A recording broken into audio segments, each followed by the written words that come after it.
بسم اللہ الرحمن الرحیم نحمده ونصلی علی رسوله الکریم الحمد للہ رب العالمین والصلاة والسلام علی خاتم النبیین محمد وعلی آلہ واصحابہ اجمعین۔ اللہ رب العزت کا بڑا شکر، اس کا احسان ہے، اس کا کرم ہے کہ اللہ تعالیٰ نے اسباق کا باقاعدہ اختتام فرمایا اور اس سال کی بخاری شریف کے ختم کا یہ باقاعدہ اجتماع ہے۔ میری دعا ہے اللہ تعالیٰ ان تمام طالبات کو جنہوں نے آج درس نظامی کی باقاعدہ تکمیل کی، اللہ تعالیٰ ان کو اپنے دین کی خدمت کے لیے قبول فرمائے۔ ان تمام طالبات کو، بچیوں کو اللہ تعالیٰ صاحب نصیب فرمائے اور دین کی خدمت کے لیے اللہ تعالیٰ ان کو قبول بھی فرمائے۔ ان کے والدین کو، ان کے اساتذہ کرام کو اللہ تعالیٰ بہت جزائے خیر عطا فرمائے کہ انہوں نے اپنی محنت سے اس نسل کو تیار کیا جو دین کی خدمت کے لیے انہوں نے علم حاصل کیا۔ اللہ تعالیٰ ان کو دوسروں تک اس علم کے پہنچانے کا ذریعہ بنائے۔ بخاری شریف یہ وہ کتاب ہے جس کو اصح الکتب بعد کتاب اللہ کہا گیا، اور یہ وہ کتاب ہے جس کو علم حدیث میں سب سے اونچا مقام حاصل ہے۔ امام بخاری رحمۃ اللہ علیہ بخارا کے رہنے والے، اور اتنی مشقتیں برداشت کر کے علم حدیث انہوں نے حاصل کیا، اور اتنی مشقت برداشت کر کے انہوں نے اس کتاب کو لکھا جس کی نظیر ملنی مشکل ہے۔ امام بخاری رحمۃ اللہ علیہ نے 6 لاکھ احادیث میں سے ان احادیث کو منتخب فرمایا، تمام احادیث کا تنقیدی جائزہ لیا، ہر حدیث کو لکھنے سے پہلے غسل کیا، 2 رکعت نماز پڑھی اور استخارہ کیا، اللہ سے دعا مانگی۔ استخارے کے معنی ہوتے ہیں اللہ سے خیر کا طلب کرنا ہر حدیث سے پہلے، اور دور دراز کے سفر کیے، مختلف علاقوں کے سفر کیے، ان احادیث کے راویوں کا جائزہ لیا، فاقے کیے، صعوبتیں برداشت کی، تب کہیں جا کر اس کتاب کی انہوں نے تکمیل کی۔ امام بخاری رحمۃ اللہ علیہ کے اوپر ابتلاءات بھی بہت پیش آئے، مسائل بھی بہت پیش آئے۔ ایک مرتبہ امام بخاری رحمۃ اللہ علیہ کے حالات میں لکھا ہے کہ امام بخاری رحمۃ اللہ علیہ ایک مرتبہ سبق میں نہیں آئے، تو ان کے استاذ کو فکر ہوئی کہ امام بخاری تو کبھی بھی سبق سے غیر حاضر نہیں ہوتے، آج کیا بات ہے کہ وہ درس میں نہیں آئے۔ تو کچھ طلبہ کو ان کے استاذ نے بھیجا کہ جا کر پوچھ کر آؤ کہ امام بخاری کہیں بیمار تو نہیں ہے۔ وہ طلبہ گئے تو اندر سے کوئی آواز نہیں آئی، کئی مرتبہ دروازہ کھٹکھٹایا، لوگوں نے پوچھا آپ خیریت سے ہیں؟ تو انہوں نے جواب دیا کہ میں خیریت سے ہوں، لیکن میں اس حالت میں نہیں ہوں کہ میں باہر آ سکوں۔ پوچھا کہ کیا بات ہے؟ فرمانے لگے کہ میرے پاس ایک ہی کپڑا تھا سوٹ کا پہننے کا، وہ اتنا میلا ہو گیا تھا کہ اب اس کو پہنا نہیں جا سکتا تھا، اس لیے میں نے اس کو دھو کر ڈالا ہے، اور اب وہ پہننے کے قابل نہیں تھا، اس لیے میں اس وقت باہر نہیں آ سکتا، میں اس وقت برہنگی کی حالت میں ہوں۔ اتنی مسائل، اتنی مشقتیں جھیل کر امام بخاری رحمۃ اللہ علیہ نے یہ وقت نکالا اور اس کتاب کی تکمیل فرمائی۔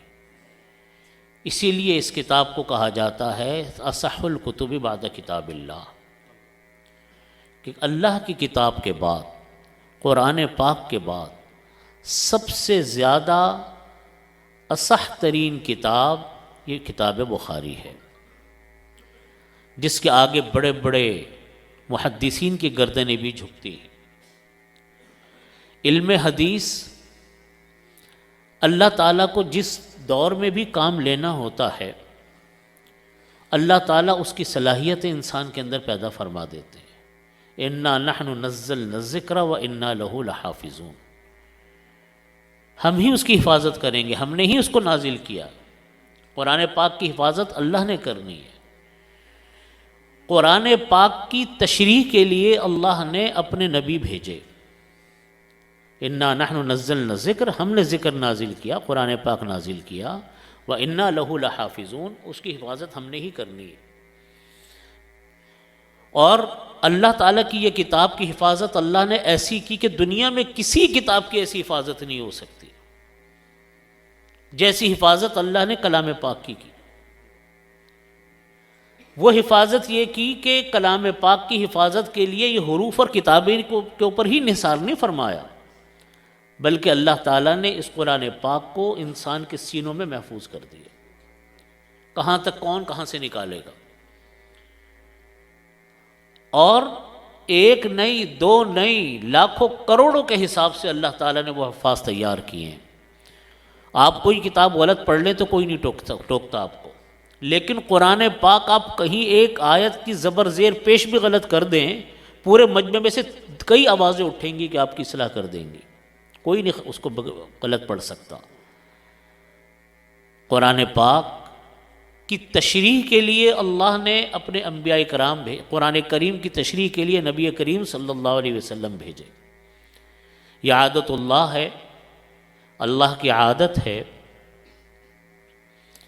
کہ اللہ تعالیٰ نے اپنی جتنی آسمانی کتابیں ہیں، تمام آسمانی کتابوں کی تشریح انسانوں کے دماغ پہ نہیں چھوڑی، بلکہ اس کی تشریح کے لیے اللہ نے اپنے نبی بھیجے۔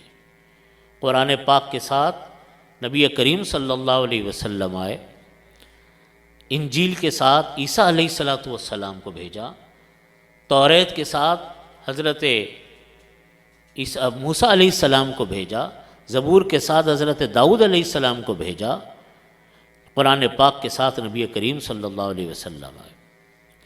پھر ان قرآن پاک وہ جو تشریح نبی کریم صلی اللہ علیہ وسلم فرماتے تھے احادیث کی صورت میں، ان احادیث کو لکھنا، ضبط کرنا، یہ صحابہ کرام نے اس کا کام کیا۔ صحابہ کرام کے بعد تابعین نے اس کا کام کیا، اور اللہ تعالیٰ نے، چونکہ میں نے جیسا عرض کیا کہ جس سے اللہ تعالیٰ کو جو کام لینا ہوتا ہے، اللہ تعالیٰ ان کے اندر وہ صلاحیتیں پیدا فرما دیتے ہیں۔ آج بھی دیکھیں ہمارے ہاں کیسے کیسے بڑے بڑے کام سائنس ٹیکنالوجی کے میدان کے ہیں، اللہ تعالیٰ نے اس کی صلاحیتیں لوگوں میں پیدا فرما دی۔ اللہ تعالیٰ نے اس نسل سے، صحابہ کرام کا زمانہ، تابعین تبع تابعین کا زمانہ، محدثین کا زمانہ تھا، اللہ تعالیٰ نے ان سے کام لینا تھا، تو اللہ تعالیٰ نے اس کو یاد کرنے، محفوظ کرنے کی صلاحیت بھی ان کے اندر پیدا فرما دی۔ یہاں میں ایک سوال کا اور جواب دیتا چلوں آپ کو۔ اکثر لوگ یہ کہتے ہیں کہ نبی کریم صلی اللہ علیہ وسلم کے زمانے میں حدیثیں لکھی نہیں جاتی تھیں بلکہ یاد کی جاتی تھیں۔ یہ بات ٹھیک ہے کہ یاد کی جاتی تھیں، اور حافظے ان لوگوں کے اتنے مضبوط تھے کہ کوئی حد و انتہا نہیں۔ ایسے حافظوں کی مثالیں بھی نہیں ملتی جو اس زمانے کے حافظے تھے۔ لیکن یہ بات غلط ہے کہ نبی کریم صلی اللہ علیہ وسلم کے زمانے میں کتاب حدیثیں لکھی نہیں جاتی تھی بلکہ حدیثیں لکھی جاتی تھیں۔ میرے والد صاحب حضرت مفتی رفیع عثمانی صاحب دامت برکاتہم کی کتاب اسی موضوع کے اوپر ایک ہے کہ کتابت حدیث عہد رسالت و عہد صحابہ میں، اس کتاب کو عنوان ہی یہی ہے، طلبہ نے اس کو دیکھا ہوگا۔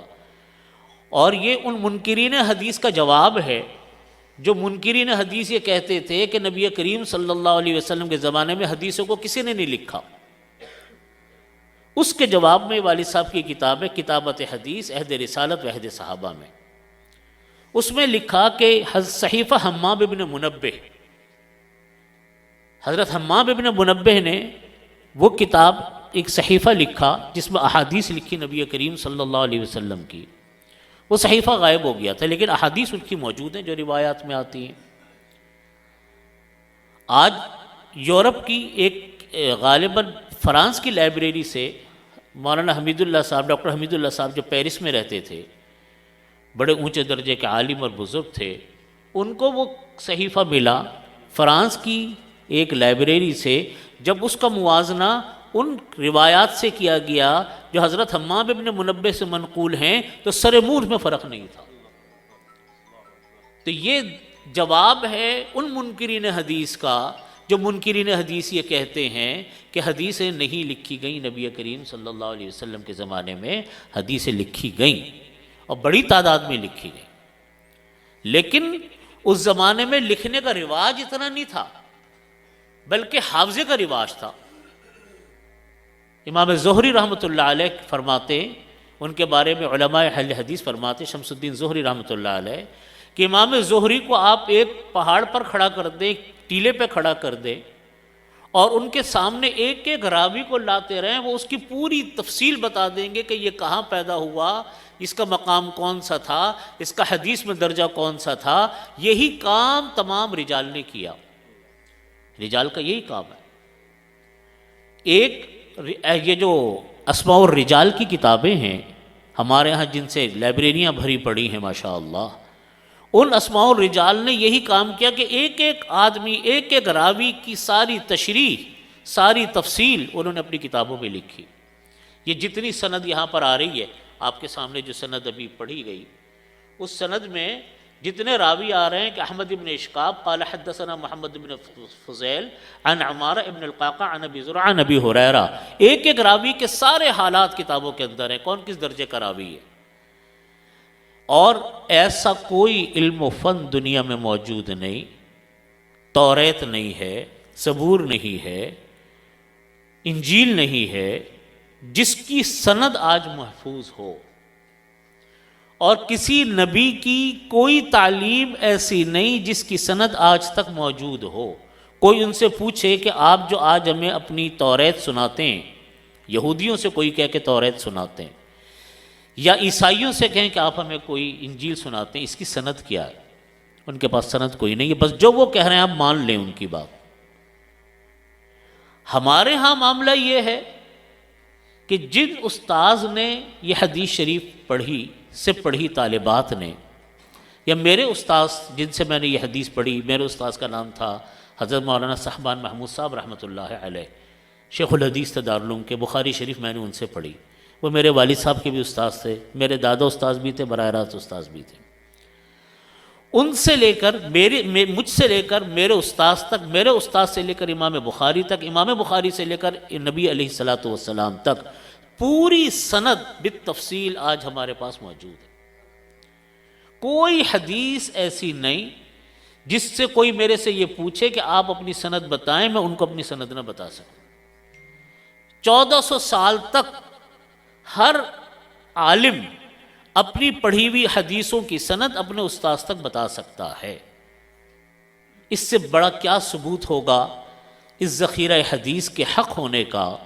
اور کون سی دنیا میں ایسی کتاب ہے جو یہ بتائے کہ یہ حدیثیں اس طریقے سے محفوظ چلتی چلی آ رہی؟ اللہ رب العزت نے ان احادیث کو اس طرح ان کی حفاظت فرمائی، اس طرح سینہ بسینہ ان کو منتقل کیا. بعض لوگوں نے یہ کام بھی کیا کہ من گھڑت حدیثیں نقل کی، من گھڑت حدیثیں آئیں، اپنی طرف سے حدیثیں گھڑ لی. ایک آدمی کو خلیفہ ہارون رشید کے دربار میں پیش کیا گیا. انہوں نے کہا کہ یہ آدمی اپنی طرف سے حدیثیں گھڑتا ہے. خلیفہ نے کہا کہ اس سے تو میں نمٹ لوں گا، لیکن اس سے ذخیرہ حدیث میں کوئی فرق نہیں پڑے گا، اس لیے کہ ہمارے پاس رجال کے ایسے ایسے علماء موجود ہیں جو ایک ایک حدیث کو دودھ کا دودھ، پانی کی طرح صاف کر دیں گے. علامہ البانی رحمۃ اللہ علیہ کی کتاب ہے سلسلۃ الاحادیث الموضوعہ. جس میں انہوں نے وہ تمام من گھڑت روایات نقل کر دی جو ذخیرہ حدیث میں لوگوں نے شرارت کر کے شامل کی تھی۔ دوسری ان کی کتاب ہے سلسلۃ الاحادیث الضعیفہ، جس کے اندر وہ روایات نقل کر دی ساری کی ساری جو کہ احادیث تو ہیں لیکن اپنی سند کے لحاظ سے ضعیف ہیں۔ تیسری ان کی کتاب ہے سلسلۃ الاحادیث الصحیحہ، وہ تمام روایات جو کہ صحیح روایات ہیں انہوں نے ایک جگہ نقل کر دی۔ یہ کتاب ہمارے سامنے، امام ترمذی رحمۃ اللہ علیہ کی درس ترمذی ہمارے سامنے، بخاری شریف ہمارے سامنے۔ یہ ائمہ کرام ہر حدیث کو لکھنے کے بعد اس کی حیثیت بھی لکھتے ہیں کہ یہ حدیث کس درجے کے اندر ہے۔ بعض احادیث وہ ہوتی ہیں ان سے فقہ کے مسائل مستنبط کیے جاتے ہیں جو فرض واجب کے درجے میں پہنچتے ہیں، جیسے احادیث مشہورہ ہیں یا احادیث متواترہ ہیں۔ ان احادیث سے جو مسائل مستنبط کیے جاتے ہیں وہ فرض کے درجے میں اور واجب کے درجے میں آتے ہیں۔ وہ احادیث جو کہ حسن کے درجے میں ہیں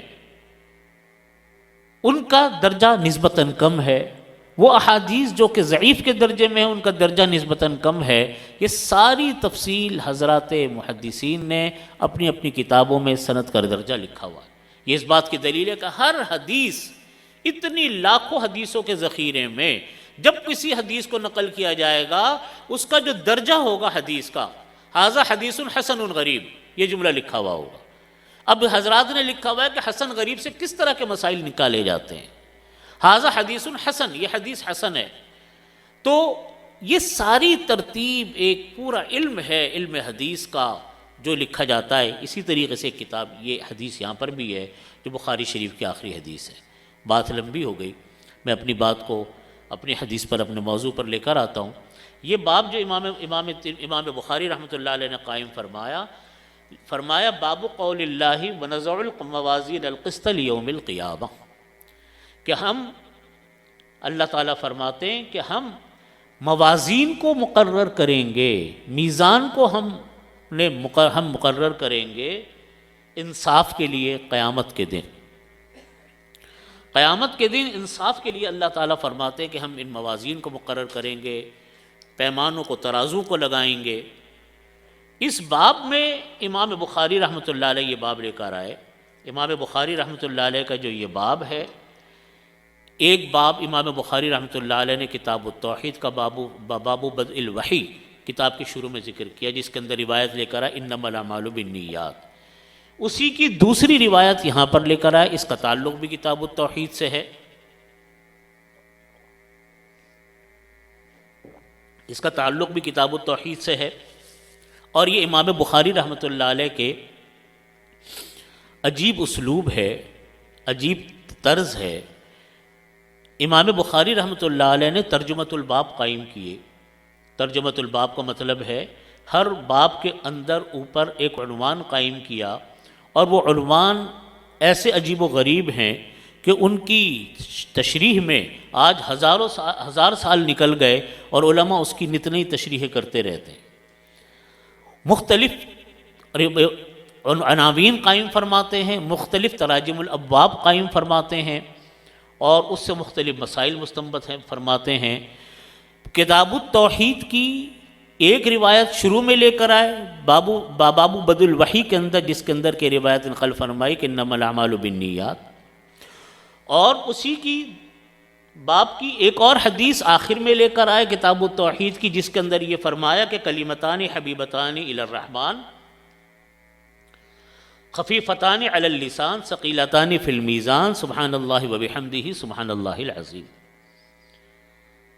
حضرات علماء محدثین نے فرمایا کہ در حقیقت یہ امام بخاری رحمۃ اللہ علیہ کا ایک اپنا عجیب اسلوب ہے کہ کتاب التوحید میں جو شروع میں بات بیان فرمائی انما الاعمال بالنیات، وہ اس لیے بیان فرمائی کہ اصل تمام اعمال کا دار و مدار در حقیقت نیت کے اوپر ہے۔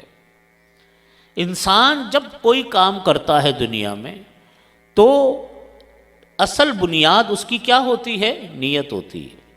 اس لیے شروع میں نیت کی حدیث لے کر آئے اور آخر میں لے کر آئے سبحان اللہ و بحمدہ سبحان اللہ العظیم والی روایات، جس میں اشارہ اس بات کی طرف ہے کہ آخری وقت میں انسان کے ساتھ اگر کلمہ توحید ہوگا، من کان آخر کلامہ کلمۃ لا الہ الا اللہ دخل الجنہ، جس انسان کا آخری کلمہ یہ ہوگا لا الہ الا اللہ، وہ جنت میں داخل ہوگا۔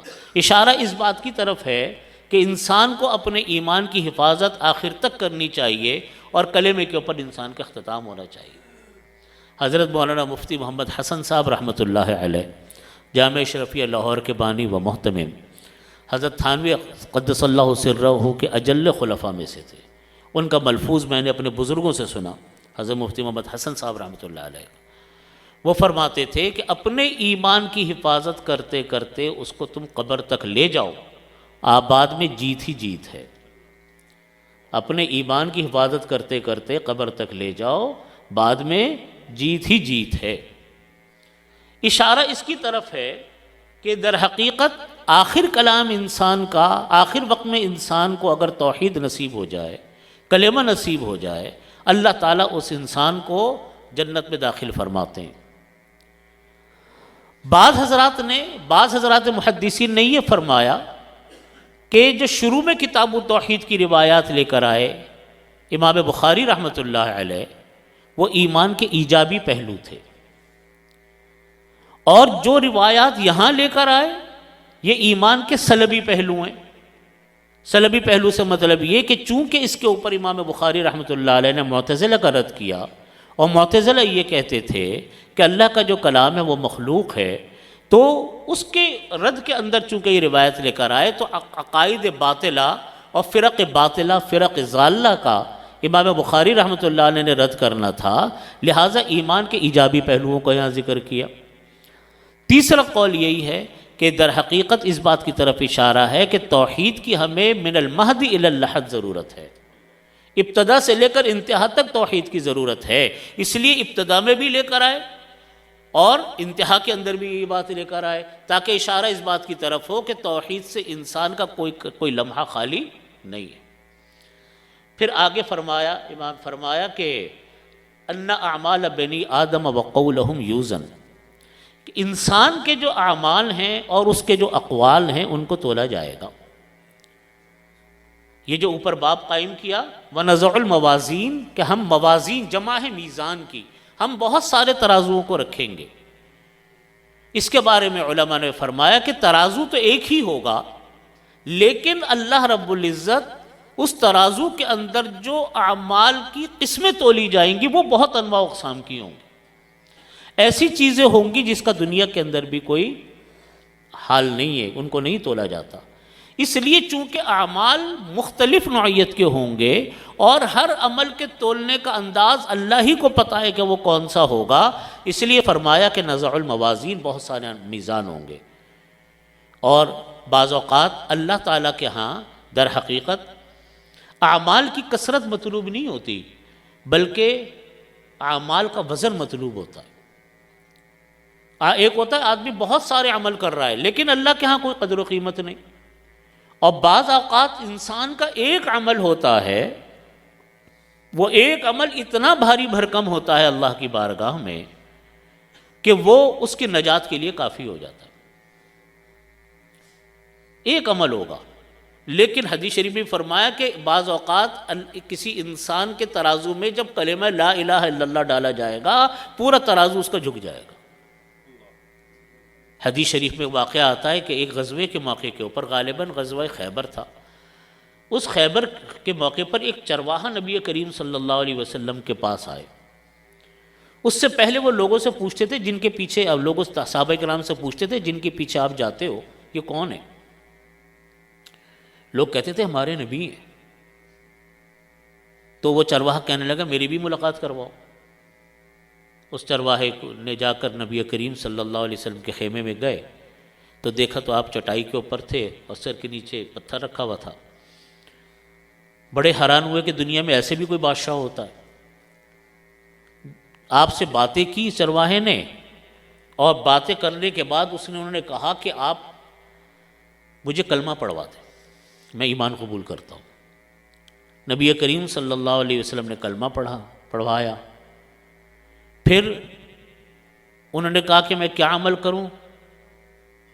آپ نے فرمایا کہ دیکھو نماز کا وقت نہیں ہے، نماز کا کہوں، رمضان ہے نہیں ہے کہ روزوں کا کہوں، زکوٰۃ آپ پر واجب نہیں، حج کے یہ ایام نہیں کہ حج کا کہوں. اس وقت تو یہی کام ہو رہا ہے کہ سامنے جہاد ہو رہا ہے، آپ جہاد میں شامل ہو جائیں. اس نے کہا کہ جہاد میں شامل ہو کر کیا ہوگا؟ آپ نے فرمایا کہ تم شہید ہو گئے تم جنت میں جاؤ گے، اور زندہ رہے تو ہمارے بھائی غازی ہو گئے.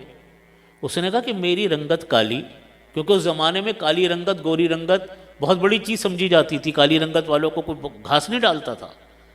انہوں نے کہا میری رنگت کالی، میرے جسم سے بدبو اٹھ رہی، مجھے کون گلے لگائے گا؟ آپ نے فرمایا کہ ہم تمہیں گلے لگائیں گے. اگر شہید ہو گئے اللہ تعالیٰ جسم کی بدبو کو خوشبو سے بدلیں گے، آپ کے چہرے کی جسم کی کالک کو اللہ تعالیٰ سفیدی سے تبدیل کر دیں گے. وہ جانے لگے تو آپ نے پوچھا بکریاں کس کی ہیں؟ انہوں نے کہا یہودیوں کی. آپ نے کہا کہ واپس کر کے آؤ.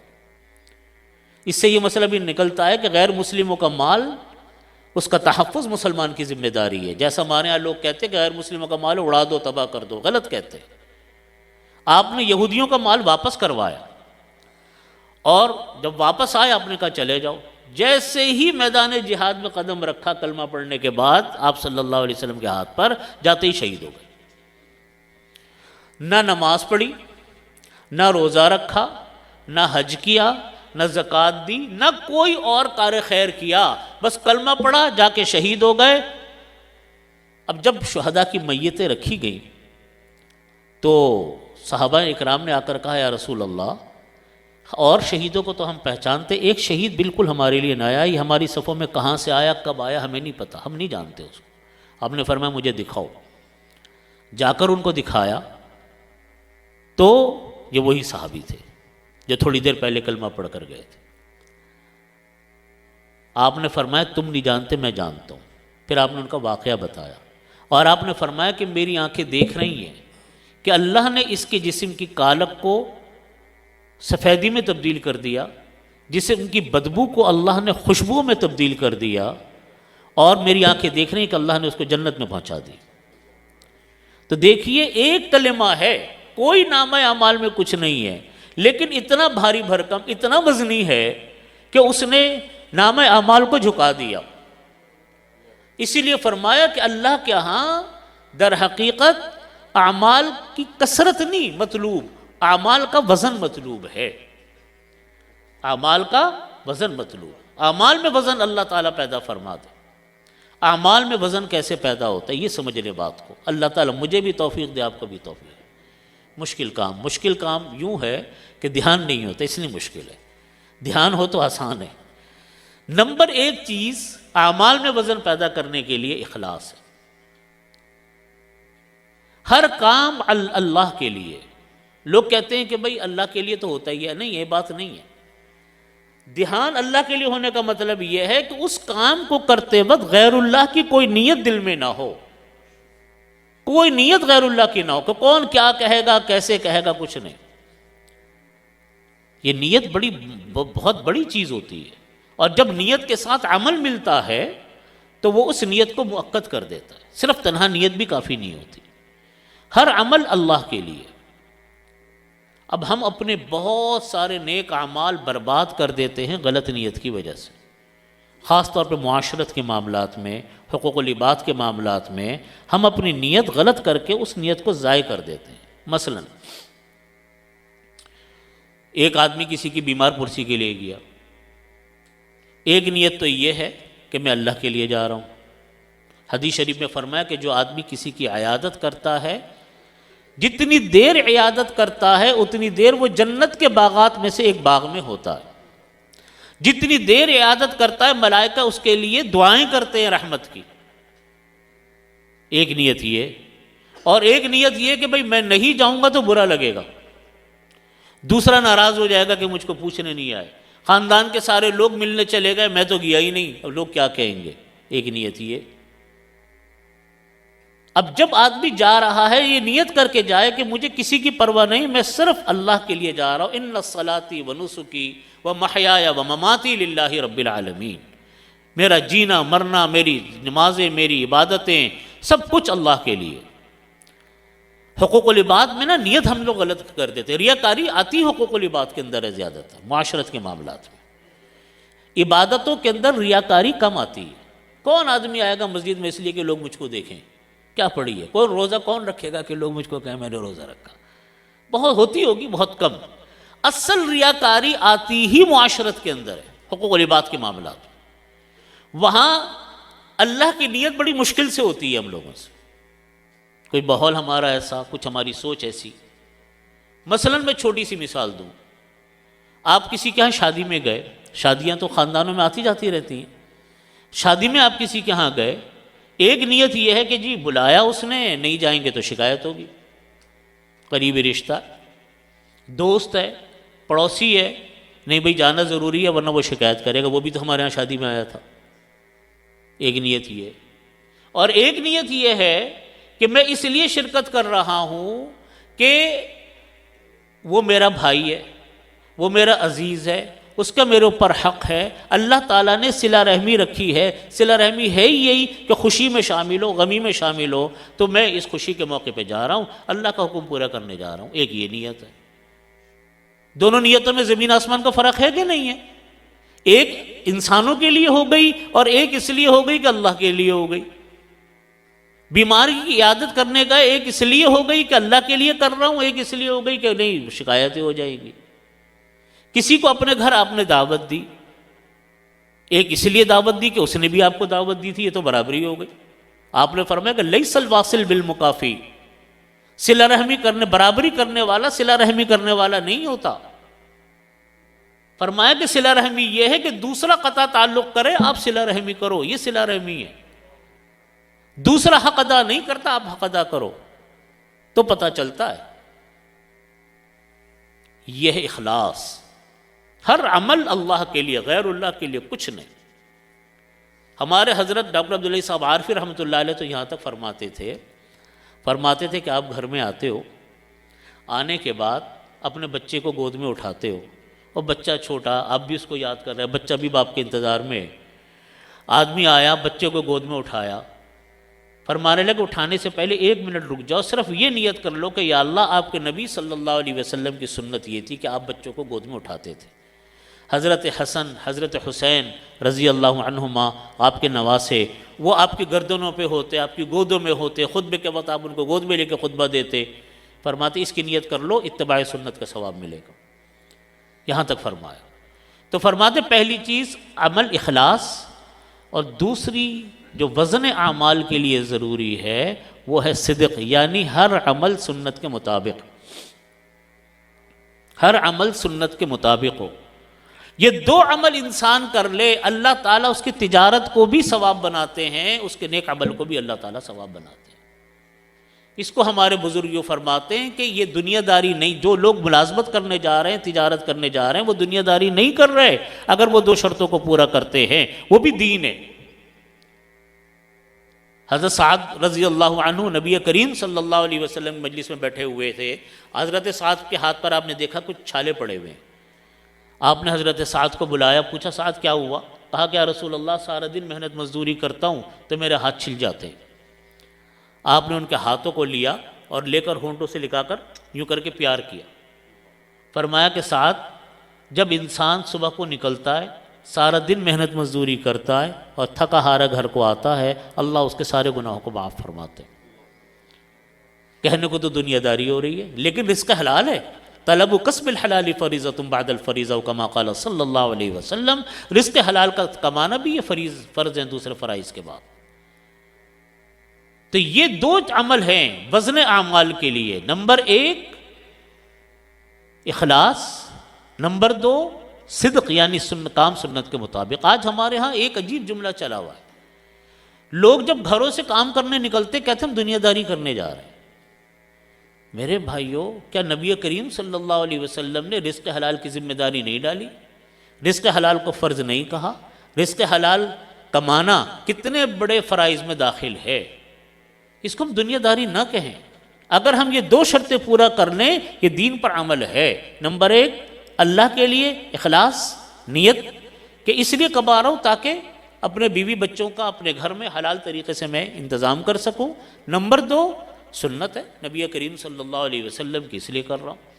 تو یہاں فرمایا کہ ان اعمال بنی آدم وقولہم، انسان کے اعمال کو بھی تولا جائے گا اور انسان کے اقوال کو بھی تولا جائے گا، باتوں کو بھی تولا جائے گا۔ اب کیسے تولیں گے اللہ تعالیٰ؟ اللہ عالم بمرادی، اللہ ہی کو پتہ ہے کہ یہ اعمال کیسے ہوں گے۔ یہ وہ چیزیں ہیں کہ بعض چیزیں وہ ہوتی ہیں ان کے الفاظ کا پتہ ہوتا ہے، اس کی کیفیات کا پتہ نہیں ہوتا۔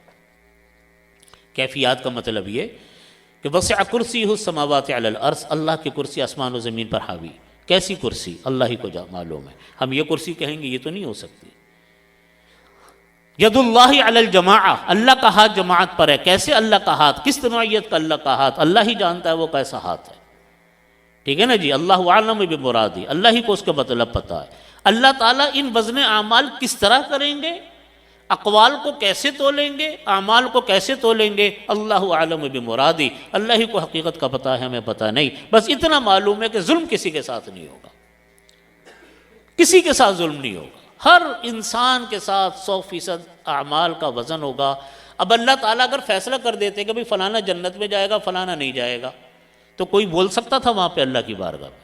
لیکن اللہ تعالیٰ وزن اعمال اس لیے کریں گے سب کے سامنے تاکہ لوگوں کو حقیقت پتہ چل جائے کہ ہمارے ساتھ انصاف ہوا، اگرچہ اللہ اس کے پابند نہیں ہے، لیکن لوگوں کو انصاف دکھانے کے لیے اللہ تعالیٰ انصاف فرمائے، تاکہ یہ پتہ چلے کہ ہاں واقعتاً اللہ تعالیٰ نے ہمارے ساتھ کیا کیا، معاملہ کیا۔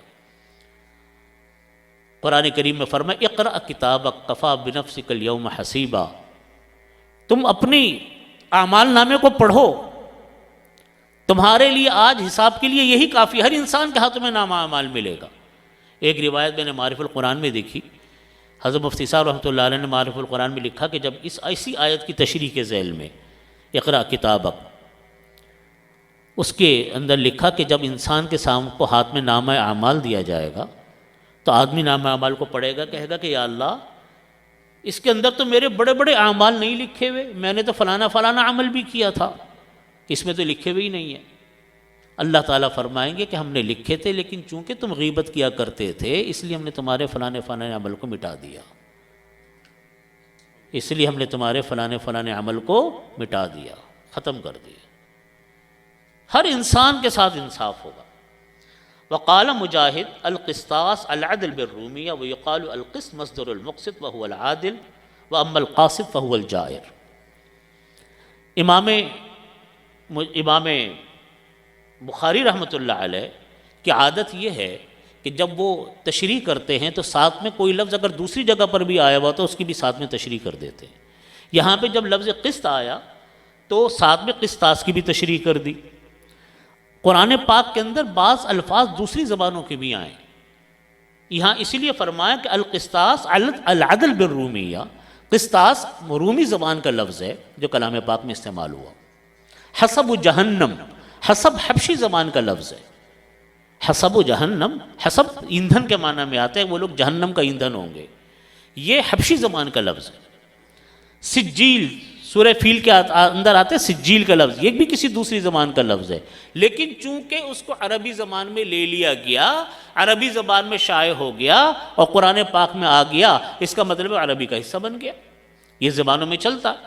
یہاں پر بھی فرمایا کہ القسطاس العدل، القسطاس القسط یہ عدل کے معنی میں ہے رومی زبان میں۔ فرمایا کہ وَيُقَالُ القسط مصدر المقسط، قسط جو ہے یہ مقسط کا مصدر ہے، یہ دو بابوں سے آتا ہے، ایک آتا ہے مجرد سے، ایک آتا ہے مزید فی سے۔ قسط یقسط قسطاً یہ آتا ہے مجرد سے، اور ایک آتا ہے مقسط باب افعال سے، اقسط یقسط اقساطاً۔ جب یہ باب افعال سے آتا ہے، مزید فی سے آتا ہے، تو اس وقت اس کے معنی انصاف کے ہوتے ہیں، عادل ہونے کے معنی میں ہوتے ہیں۔ یعنی جب وہ باب افعال سے آتا ہے مصدر المقسط وهو العادل، واما القاسط فهو الجائر، اور جب یہ مجرد سے آتا ہے تو ظلم کے معنی میں آتا ہے۔ واما القاسطون فكانوا لجهنم حطبا، جو قاسط ہوں گے، جو ظالم ہوں گے، وہ جہنم کا ایندھن ہوں گے۔ تو مجرد سے یہ آتا ہے ظلم کے معنی میں، اور مزید فی سے باب افعال سے جب یہ آتا ہے اس وقت یہ عدل کے معنی میں آتا ہے، انصاف کے معنی میں آتا ہے۔ خلیفہ حجاج بن یوسف کے دربار میں حضرت سعید بن جبیر کو لایا گیا۔ میں نے حضرت تھانوی رحمۃ اللہ علیہ کے خطبات میں پڑھا کہ حضرت سعید بن جبیر کو قتل کروایا تھا حجاج بن یوسف نے، بڑے صحابہ کو، بڑے لوگوں تابعین کو قتل کروایا، قراء کو قتل کروایا، حضرت سعید بن جبیر کو بھی قتل کروایا۔ تو کسی نے حجاج کو خواب میں دیکھا، اور اسی کے بعد حجاج بیمار ہوا، اور وہ یوں کہا کرتا تھا کہ مجھ کو جو ہے نا وہ سعید بن جبیر کی بد دعا لگ گئی، مجھ کو سعید بن جبیر کی بد دعا لگی۔ تو کسی نے حجاج کو خواب میں دیکھا تو پوچھا کہ کیا ہوا؟ کہا کہ مجھ کو ہر قتل کے بدلے میں اللہ نے قتل کیا، اور سعید بن جبیر کی وجہ سے مجھ کو 70 مرتبہ قتل کیا گیا۔ حضرت تھانوی رحمۃ اللہ کے خطبات میں نے پڑھا۔ تو جب حجاج بن یوسف نے سعید بن جبیر کو بلایا، کہا کہ بتاؤ میرے بارے میں تمہارا خیال کیا ہے؟ تو سعید بن جبیر نے کہا کہ انت القاسط العادل، انت القاسط العادل۔ تو سب لوگ سمجھے کہ انہوں نے تو تعریف کر دی حجاج بن یوسف کی، اور سب بڑے وہ، اور جا کر لوگوں نے حجاج سے کہا کہ اس نے تو آپ کی تعریف کی۔ حجاج عالم بہت بڑا تھا، حجاج نے کہا تعریف نہیں کی اس نے مجھ کو ظالم بھی کہا، اس نے مجھ کو کافر بھی کہا، اس نے مجھ کو ظالم بھی کہا، اس نے مجھ کو کافر بھی کہا۔ اور اس نے کہا کہ دیکھو قاسط جو ہے نا، جب یہ اس کے معنی میں آتا ہے، باب مجرد سے آتا ہے تو ظالم کے معنی میں آتا ہے، اور العادل جو ہے یہ بعض اوقات کفر کے معنی میں بھی آتا ہے۔ تو اس نے کہا کہ اس نے مجھ کو قاسط بھی کہا، اس نے مجھ کو کافر بھی کہا، پھر اس نے قتل کیا۔ قتل کرنے کے بعد یہ واقعہ ہو جو میں نے آپ کے سامنے عرض کیا۔ تو یہ دو معنی میں آیا، فرمایا کہ القسط مصدر المقسط وهو العادل۔ المقسط چونکہ باب افعال سے اسم فاعل کا صیغہ ہے، اقسط یقسط اقساطا فهو مقسط، باب افعال کا صیغہ، اسم فاعل کا صیغہ ہے باب افعال سے، فرمایا کہ اس وقت اس کے معنی عدل کے آتے ہیں۔ وَأَمَّا الْقَاسِطُ، اور باب قسط یقسط قسطا فهو قاسط، یہ چونکہ مجرد سے اسم فاعل اس کا قاسط آتا ہے، فرمایا کہ فهو الجائر، یہ ظالم کے معنی میں آیا۔ اس کے بعد لفظی تشریح کرنے کے بعد امام بخاری رحمۃ اللہ علیہ فرماتے ہیں کہ وَبِهِ قال حدثنا احمد بن اشقاب قال حدثنا محمد بن فضیل عن عمار بن القعقاع عن ابی زرعہ عن ابی ہریرہ رضی اللہ عنہ وعنہم اجمعین۔ یہ روایت دو مقام پر امام بخاری رحمۃ اللہ علیہ نے اور ذکر فرمائی، لیکن ان میں 3 راوی تو اپنی جگہ پر تھے، محمد بن فضیل بھی تھے، عمارہ بن القعقاع بھی تھے، عن ابی زرعہ بھی تھے، لیکن احمد بن اشقاب سے یہاں پر لے کر آئے۔ احمد بن اشقاب کی یہ پہلی روایت ہے، یہ جو ان کے استاد تھے امام بخاری رحمۃ اللہ علیہ کے، فرمایا کہ کلمتان حبیبتان الی الرحمن خفیفتان علی اللسان ثقیلتان فی المیزان۔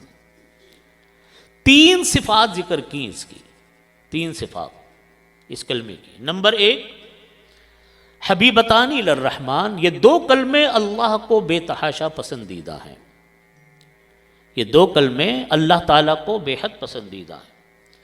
دوسری صفت ثقیلتان فی المیزان، میزان عدل میں بہت بھاری بھرکم کلمے ہیں، بہت بھاری بھرکم کلمے، اور خفیفتان علی اللسان، پڑھنے میں بہت ہلکے۔ 3 صفات بیان کی۔ نمبر 1 اللہ کو بے تحاشا محبوب، نمبر 2 پڑھنے میں بہت ہلکے، نمبر 3 میزان میں بہت بھاری۔ سبحان اللہ و بحمدہ سبحان اللہ العظیم۔ ابھی ایک بہت بڑے بزرگ کو کسی نے خواب میں دیکھا، مجھے انہوں نے وہ خواب سنایا، ان بزرگ نے ان کو یہ نصیحت کی کہ تم کثرت کے ساتھ سبحان اللہ و بحمدہ سبحان اللہ العظیم پڑھا کرو، اور یہ ہر وقت پڑھتے رہنا چاہیے۔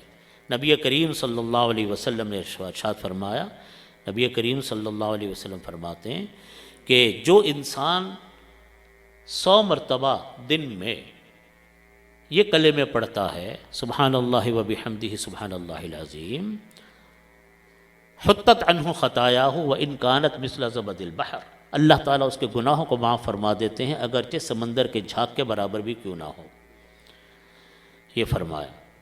اور بھی اس کے اوپر بہت روایات ہیں کہ اللہ تعالیٰ گناہوں کو معاف کروانے کے لیے، نام اعمال کو بڑھانے کے لیے، اللہ کا قرب حاصل کرنے کے لیے یہ بہترین کلمے ہیں سبحان اللہ و بحمدہ سبحان اللہ العظیم۔ ترجمہ کیا؟ سبحان اللہ، اللہ پاک ہے، یعنی ہر قسم سے ہر عیب سے اللہ پاک، ہر خطا سے اللہ پاک، وبحمدہ، اور تمام تعریفات اس کے لیے ہیں، تمام حمد اس کے لیے ہے، ہر قسم کی تعریف اس کے لیے ہے۔ سبحان اللہ العظیم، اور اللہ پاک ہے اور وہ عظیم تر ہے، عظیم الشان ہے۔ اس کی تشریح یوں کرتے ہیں سبحان اللہ و بحمدہ کی، اسبح سبحان اللہ وتعالی متلبسا بحمدہ، اسبح بسبحان اللہ تعالی و متلبسا بحمدہ، یعنی میں اللہ تعالیٰ کا شکر ادا کرتا ہوں، اللہ تعالیٰ کی پاکی بیان کرتا ہوں، اللہ تعالیٰ کا کوئی شریک نہیں ہے، ساتھ ساتھ اس کے حمد بھی کر رہا ہوں کہ خلائق حمد وہی ہے۔ فرماتے اس کے اندر اللہ تعالیٰ نے بڑی عجیب اس کے اندر ایک بات رکھی ہے، وہ بات یہ ہے کہ اگر ہم یوں کہیں کہ اللہ پاک ہے تو تعریف مکمل نہیں ہوتی۔ اللہ پاک ہے، اللہ ہر عیب سے پاک ہے، اللہ کا کوئی شریک نہیں ہے، تو تعریف جس کو کہ جامع معنی تعریف نہیں بنتی، اچھی مزہ نہیں آتا تعریف میں۔ یعنی آپ کسی کو کہہ کہ بھئی آپ ہر عیب سے پاک ہے، بس اتنی بات کہہ دی تو یہ بات پوری نہیں بنتی۔ ساتھ میں یوں کہا جائے کہ اللہ ہر عیب سے پاک ہے، اور ساتھ یہ کہ وہ قابل تعریف بھی وہی ہے اور کوئی قابل تعریف نہیں۔ اس لیے فرمایا اسبح سبحان اللہ وتعالی متلبسا بحمدہ، کہ جس وقت میں اللہ کی تسبیح بیان کر رہا ہوں، ساتھ ساتھ میں اللہ کے حمد بھی کر رہا ہوں کہ لائق حمد وہی ہے، تو تعریف اب کیا ہو گئی؟ کامل ہو گئی۔ سبحان اللہ و بحمدہ، سبحان اللہ العظیم، اللہ پاک ہے اور وہ عظیم تر ہے، عظیم الشان ہے۔ پہلا کلمہ اللہ کی صفت جمال کو بیان کرتا ہے، سبحان اللہ و بحمدہ۔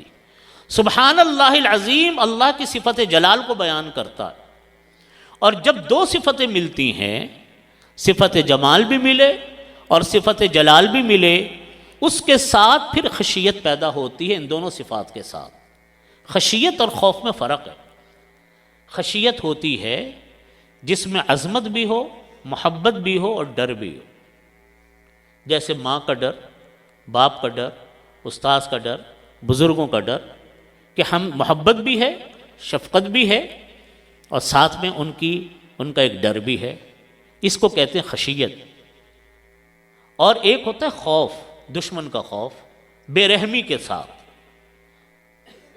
کسی طرح کے لحاظ کے بغیر، درندے کا خوف، ڈاکو کا خوف، یہ خوف ہے۔ تو فرمایا کہ یہ اللہ تعالیٰ نے جو سبحان اللہ و بحمدہ، یہ اللہ تعالیٰ کی صفت جمال ہے، اور سبحان اللہ العظیم یہ صفت جمال ہے۔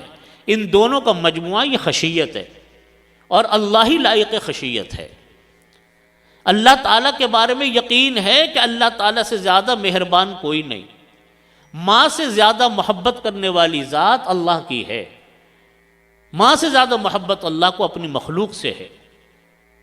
تو یہی خشیت ہے۔ جب یہ خشیت انسان کے دل میں پیدا ہوتی ہے اور اللہ کا دھیان انسان کے دل میں آتا ہے، اللہ تعالیٰ اس انسان کے اوپر، اللہ تعالیٰ کے اوپر جب یہ غلبہ طاری ہوتا ہے تو انسان بڑے بڑے گناہوں سے بچ جاتا ہے، بڑے بڑے گناہوں سے رک جاتا ہے۔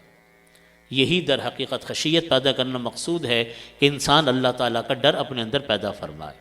تو در حقیقت یہ سبحان اللہ و بحمدہ، سبحان اللہ العظیم کی یہ تشریح ہے۔ ہم میں سے ہر شخص کو چاہیے کہ اس کا اہتمام کریں۔ ہمارے بزرگ 6 تسبیح بیان فرماتے تھے۔ نمبر 1 استغفار، نمبر 2 درود شریف، نمبر 3 سبحان اللہ و بحمدہ سبحان اللہ العظیم، نمبر 4 تیسرا کلمہ سبحان اللہ والحمد للہ ولا الہ الا اللہ واللہ اکبر ولا حول ولا قوت الا باللہ العلی العظیم۔ چاہے ملا کر پڑھ لیں، چاہے الگ الگ 100 دفعہ پڑھ لیں۔ اور لا الہ الا اللہ محمد الرسول اللہ۔ ان 6 تسبیحات کا ہر ایک کو اہتمام کرنا چاہیے، ہر ایک کو، اور تلاوت کلام پاک۔ دیکھیے فرض نمازوں کے بعد سب سے اہم ترین چیز، یہ میری نصیحت ہم تمام طلبہ طالبات کو ہے، تمام حاضرین کو، اور اپنے آپ کو بھی میں یہی بات عرض کرتا ہوں، اللہ تعالیٰ مجھے بھی توفیق عطا فرمائے۔ فرض عبادات فرائض کے بعد نوافل میں سب سے زیادہ اللہ کا قرب حاصل کرنے والی چیز تلاوت کلام پاک ہے۔ سب سے زیادہ اللہ کا قرب کس سے حاصل ہوتا ہے؟ تلاوت کلام پاک سے۔ حضرت تھانوی رحمۃ اللہ علیہ کے مواعظ میں نے پڑھا، حضرت فرماتے ہیں کہ جتنا نامہ اعمال میں اضافہ قرآن پاک کی تلاوت سے ہوتا ہے، نفلی عبادتوں میں کسی اور چیز سے نہیں ہوتا۔ اور دلیل حضرت نے فرمائی کہ حدیث شریف میں یہ فرمایا کہ ہر کلمے کے بدلے میں اللہ تعالیٰ 10 نیکیاں عطا فرماتے ہیں۔ تو اگر ایک انسان نے ایک پاؤ قرآن کریم پڑھا، آپ اور ہم گن بھی نہیں سکتے کہ کتنی نیکیاں ملی۔ حدیث شریف میں آتا ہے، میں چھوٹی سی مثال عرض کرتا ہوں، ہم لوگوں کو پتہ نہیں ہوتا، ہم لوگ چھوٹی چھوٹی عبادتوں کو نظر انداز کر دیتے ہیں۔ حدیث شریف میں آتا ہے کہ جو انسان الہاکم التکاثر پڑھتا ہے، سورۃ التکاثر، اس کو 1000 آیتیں پڑھنے کا ثواب ملتا ہے۔ حدیث شریف میں لکھا سورۃ التکاثر جو انسان پڑھتا ہے، الہاکم التکاثر، 1000 آیتیں پڑھنے کا ثواب ملتا ہے۔ ایک دن میں نے اپنے ایک طالب علم سے کہا سبق کے بعد، میں نے کہا ذرا مجھے حساب کتاب جوڑ کر بتاؤ کہ 1000 آیتیں کتنے سپارے بنتے ہیں، کتنے رکوع بنتے ہیں؟ میرے ذہن میں تو رکوع ہوں گے۔ اس نے پھر حساب کتاب جوڑا، اس نے کہا جی اگر ہم لمبی آیتوں کو کریں یا چھوٹی آیتوں کو کریں، اگر ہم درمیان کو لیں تو 6.25 سپارے بنتے ہیں۔ 6.25 سپارے۔ قل هو اللہ کے بارے میں فرمایا کہ جو انسان قل هو اللہ پڑھتا ہے اس کو ثلث القرآن یا 10 سپاروں کا ثواب ملتا ہے۔ تو آپ اندازہ کریں جب ہم روزانہ اپنے معمول کے مطابق تلاوت کرتے ہیں تو ہمیں اندازہ بھی نہیں ہوتا کہ ہم نے اپنے نامہ اعمال کو کتنا بڑھا لیا آج کے دن، اور اگر آج میں نے تلاوت نہیں کی تو میں نے کتنا گھاٹا کیا اپنے نامہ اعمال میں۔ ہم اس کا حساب نہیں جوڑتے۔ حضرت تھانوی رحمۃ اللہ علیہ نے عجیب و غریب ایک بات لکھی، اس سے نے تو میری دل کی حالت ہی بدل دی۔ حضرت نے لکھا کہ دیکھو دنیا میں جو مالدار لوگ ہوتے ہیں جب وہ شاپنگ پہ جاتے ہیں تو شاپنگ مالوں میں جاتے ہیں، ڈپارٹمنٹل اسٹوروں میں جاتے ہیں تو خریداری کر کے بڑے بڑے تھیلے لے کر آتے ہیں اور گاڑیوں میں رکھتے ہیں، چلے جاتے ہیں۔ غریب لوگ ان کو بیٹھے ہوئے دیکھ رہے ہوں گے کہ کاش ہمارے پاس بھی پیسے ہوتے تو ہم بھی اسی طریقے کی خریداری کر لیتے۔ فرمایا کہ اسی طریقے سے جس طرح دنیا میں غریب لوگ مالداروں کو دیکھ کر حسرت بھری نگاہوں سے دیکھتے ہیں، اسی طرح وہ لوگ جو دنیا میں نیک اعمال سے محروم رہے، انہوں نے اپنے نامہ اعمال کو نہیں بڑھایا۔ جب نیک لوگ اللہ کی بارگاہ میں جا کر اپنے انعامات کے بڑے بڑے تھیلے لے کر آئیں گے جنت میں جانے کے لیے، تو جو لوگ دنیا میں نیک اعمال نہیں کرتے تھے ان کی حیثیت وہ ہوگی جو دنیا میں غریب لوگوں کی ہوتی ہے۔ وہ اسی طرح حسرت سے دیکھیں گے، دیکھو کاش ہم بھی دنیا میں نیک اعمال کرتے تو آج اسی طرح ہم بھی تھیلوں کے اندر لدے پندے واپس جا رہے ہوتے۔ پھر حضرت نے یہ بات لکھی جو میں نے کلام پاک والی بیان فرمائی۔ حضرت نے فرمایا نامہ اعمال میں اضافے کی بہترین چیز تلاوت کلام پاک ہے۔ یہ میں آپ کو اپنے حاضرین کو یہ نصیحت کرتا ہوں، اللہ تعالیٰ مجھے بھی سب سے پہلے عمل کی توفیق عطا فرمائے۔ سب سے پہلی چیز فرائض و واجبات کے بعد اور گناہوں سے بچنے کے بعد نفلی عبادتوں میں تلاوت کلام پاک ہے۔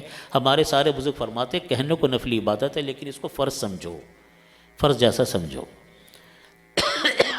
ہمارے دادا مفتی شفیع صاحب رحمۃ اللہ علیہ کا ملفوظ میں نے اپنے والد صاحب سے بہت دفعہ سنا۔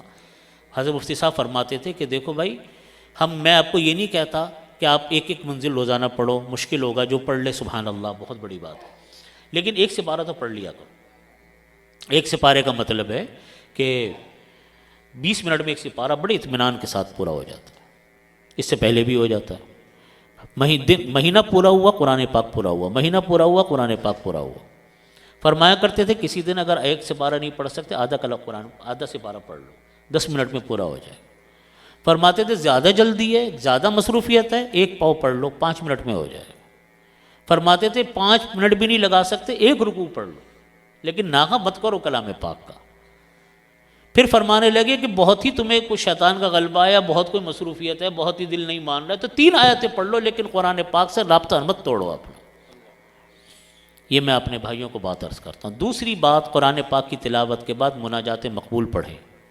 مناجات مقبول کا مطلب ہے، مناجات مقبول کی منزل جو ہوتی ہے ساری قرآن اور سنت کی دعائیں ہیں۔ تیسرے نمبر پر یہ میں نے آپ کو جو تسبیح بتائیں 6، استغفار، درود شریف. استغفار اس لیے پہلے کہتا ہوں، میرے شیخ نے میرے سے کہا تھا، حضرت نواب قیصر صاحب رحمۃ اللہ علیہ نے، جن کے ہاتھ پر میں بیعت تھا. حضرت نے کہا تھا کہ جس طرح دل چاہے پڑھ لینا، لیکن فرمانے لگے میری ترتیب یہ ہے کہ پہلے میں استغفار پڑھتا ہوں، کیونکہ استغفار سے انسان کے گناہ معاف ہوتے ہیں. تو ایسا ہے جیسے آپ نہا دھو لیے، پاک صاف ہو گئے، اب پڑھو درود شریف. درود شریف خوشبو ہے، جیسے آپ نے عطر لگا لیا. گندے کپڑوں پہ کوئی عطر تو نہیں لگاتا نا، نہائے بغیر، کپڑے بدلے بغیر تو نہیں کوئی عطر خوشبو لگاتا. پہلے پاک صاف ہو جاؤ، نہا دھو لو، استغفار کر لو، اب درود شریف لگاؤ، خوشبو لگائی، اب باقی کام شروع کرو آگے کے. تو یہ ترتیب ہے، اس کا اہتمام کریں. اور دوسری بات، ہمارے تمام ہمیشہ ختم بخاری کے موقع پر میرے والد صاحب بھی یہ فرماتے تھے رحمۃ اللہ علیہ، اللہ ان کی کامل مغفرت فرمائے، ان کو درجات عالی عطا فرمائے، ہم ان کو نقش قدم پر چلنے کی توفیق عطا فرمائے. اور میرے چچا حضرت مفتی تقی عثمانی صاحب دامت برکاتہم یہ بات فرماتے تھے، اور مجھے پتہ چلا اس مدرسے میں ماشاءاللہ بہت اہتمام ہے بیت النور میں، وہ حضرت تھانوی رحمۃ اللہ علیہ کے ملفوظات پڑھنے کا. ہر ایک کو پڑھنے چاہیے، چاہے 5 منٹ پڑھے. اور میں ایک اور بات بھی کہتا ہوں، وہ میں اپنے ساتھیوں کو کہتا ہوں، خود بھی عمل کی کوشش کرتا ہوں، کہ معارف القرآن کے 2-3 صفحے 5 منٹ نکال لیں معارف القرآن پڑھنے کے. ایسی کتاب تفسیر کی بیرینی دیکھی جس میں دنیا کا ہر علم و فن ہو. مجھے ابھی ایک صاحب ملے، میں گجرانوالا اب یہ سرگودا وہاں پہ تھا، ملتان میں تھا. ایک صاحب ملے، انہوں نے کہا کہ میں نے معارف القرآن کی پہلی جلد پوری حفظ یاد کی ہوئی ہے. میں حیران ہو گیا کہ معارف القرآن بھی کسی نے حفظ یاد کیا پوری جلد. اور پھر انہوں نے مجھے اس کے جملے پڑھ پڑھ کے سنانے شروع کیے. میں حیران ہو گیا ان کو دیکھ کر. میں اپنے بھائیوں کو بھی کہتا ہوں کہ 5-10 منٹ معارف القرآن ضرور پڑھیں. یہ قرآن پاک کی تشریح ہے، ایسی کتاب ہے کہ آپ پڑھیں گے دنیا کا ہر علم اس کے اندر آپ کو ملتا چلا جائے گا. اللہ تعالی ہم سب کو اس کے اوپر عمل کی توفیق عطا فرمائے. وآخر دعوانا الحمدللہ رب العالمین. اللهم إنا نسألك العفو والعافية والمعافاة الدائمة. اللهم إنا نسألك الخير والتقى والعفاف والغنى. یا الہ العالمین، زوجین کے درمیان محبت اور محبت قائم فرما. یا الہ العالمین، زوجین کے درمیان محبت اور محبت قائم فرما. یا الہ العالمین، زوجین کو والدین کے حقوق ادا کرنے کی توفیق عطا فرما. دونوں خاندانوں کے درمیان محبت اور محبت قائم فرما. یا الہ العالمین، دونوں خاندانوں کو ایک دوسرے کے حقوق کی ادائیگی عطا فرما. یا الہ العالمین، ہماری اس مجلس میں جو کچھ بھی پڑھا گیا اس کو منظور اور مقبول فرما. اس مجلس کی برکات سے ہمیں مالا مال فرما. یا الہ العالمین، اس ادارے کو دنیا رات چوگنی ترقی عطا فرما. اس کے طلباء، اس کی طالبات، اس کے اساتذہ، اس کے معاونین، مخلصین، سب کے لیے یا الہ العالمین اس کو ذخیرہ آخرت بنا اور خیر اور برکت کا ذریعہ بنا. ربنا تقبل منا انک انت السمیع العلیم. صلی اللہ تعالی علی خیر.